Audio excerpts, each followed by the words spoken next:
Hello, Mrs. Gleason here. I want to share with you my second published dragon story. I wrote this when I was a second grade teacher. It's called The Dark Enchanted Forest and the Purple Jewel. And I dedicated this to the preservation of our world's rainforests. And I wrote this in March 2008.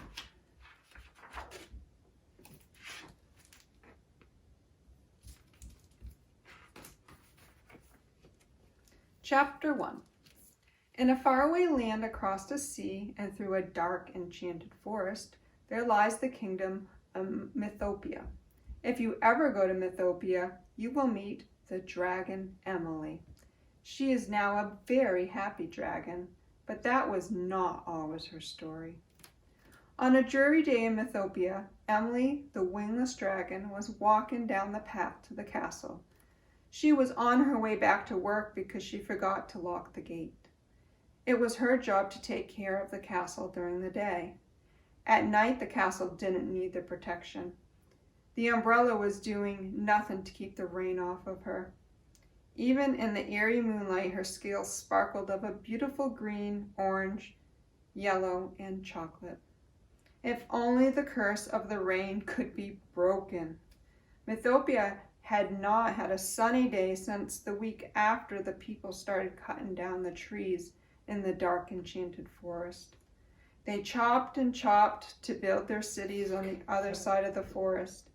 They had no consideration for how they were killing the forest and the creatures who relied on it.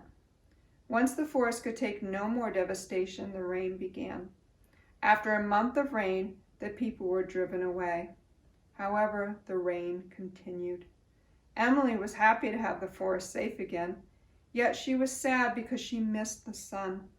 She had always heard there was something powerful living in the forest. Maybe she would go to the center of the forest to find it. Chapter 2. Guarding the castle of Mythopia resided a gargoyle named Ethan. He was made of solid stone during the daytime. However, at midnight he became mortal. He loved the nighttime because his wings allowed him to fly all around the castle. The sound or sight of him had scared away any visitors of long ago. Now nobody dares to go near the castle at night. Rumors were spread around all of Mythopia that the whole castle came alive at night, so everyone has stayed away for decades. Ethan wished he could have a friend because he had nobody to talk to or play games with. He longed for the days he was first built into the castle by his master. His master, Annabelle, stayed awake during the evening and slept during the day. They had so much fun playing hide-and-go-seek and flashlight tag. There is not much better in the world than a great friend and someone to rely on. Annabelle had to leave the castle to search for her missing jeweled necklace, and she never returned home. Someday Ethan would like to search for her, but he also felt he needed to stay and protect the only home he has known.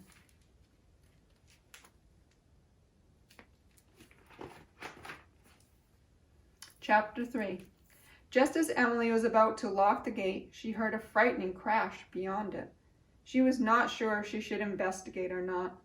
Her contract stated she was not to ever work or remain in the castle after midnight. However, her curiosity got the better of her, and she entered the grounds. Ethan had been practicing his double turn loop twist when he lost control and fell to the ground. To his surprise, when he looked up, he saw Emily. He knew who she was because he saw her every day taking care of the castle. That is why he immediately said hello to Emily as if he had known her for years. Emily was rather shocked at first, but thought there was something familiar about him. She looked up to where Ethan's statue usually sits above the door and realized who he was. Ethan told Emily all about Annabelle and his job to protect the castle. Emily told Ethan all about taking care of the castle during the day and how she wished it would stop raining. She said she was thinking of going to the forest to see if she could find out why it has not stopped raining and if she could do something to help it stop. Ethan enjoyed having someone to spend time with, so he offered to go with her, if she waited until the following night when he became mortal again. Emily promised to wait outside the gate after she locked it the next evening. Chapter 4. Just like she promised, Emily was waiting for Ethan outside the gate. They headed straight for the forest. They needed to not waste any time because Ethan would turn back to Stone at dawn. He wanted to return to the castle by then because he was not sure what would happen if he didn't. The forest was spooky at night because it was hard to see where they were going, and there were unidentified noises coming from all directions. After a few hours, they reached what they thought was the center of the forest. To their surprise, a glowing jewel was on top of a golden fountain. The jewel was radiating a purple hue. Ethan and Emily crept toward it. Suddenly, a young girl appeared in the clearing. She was wearing white robes and a purple jeweled medallion. Immediately, she recognized Ethan and ran to him, wrapped her arms around him, and inquired what he was doing in the forest. Ethan explained that the purpose of their journey. Annabelle told Ethan that after she left to look for the jewel, she found it in the arms of an old man. This man claimed he was the protector of the forest, but his time was up and it was her turn to preserve the forest. He then transformed into the glittering golden fountain holding the jewel of Ardor. Since then, Annabelle has been protecting the forest. After she expelled the people who were destroying the forest, she could not control the powers of the jewel any longer. The jewel created a beast that kept the rain flowing out of the clouds.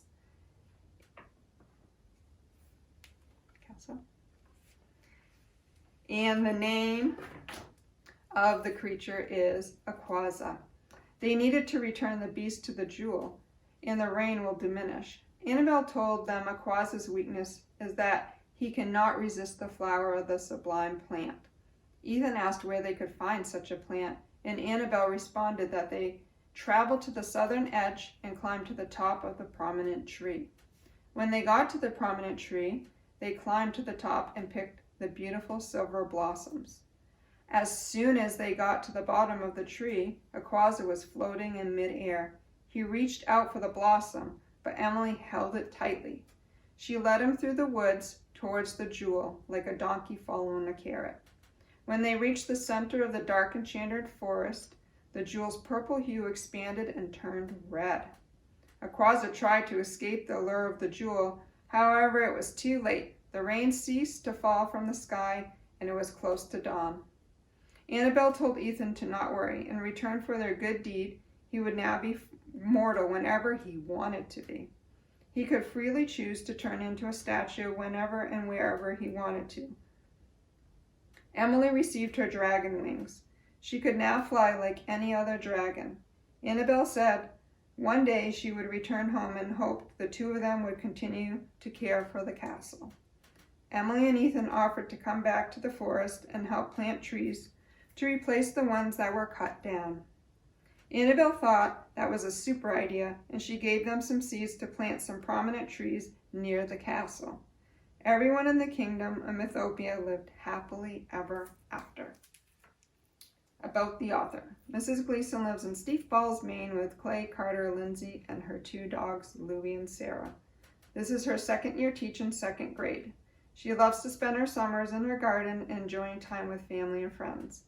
Mrs. Gleason appreciates playing many sports and attending Patriots games. This is her second published dragon story.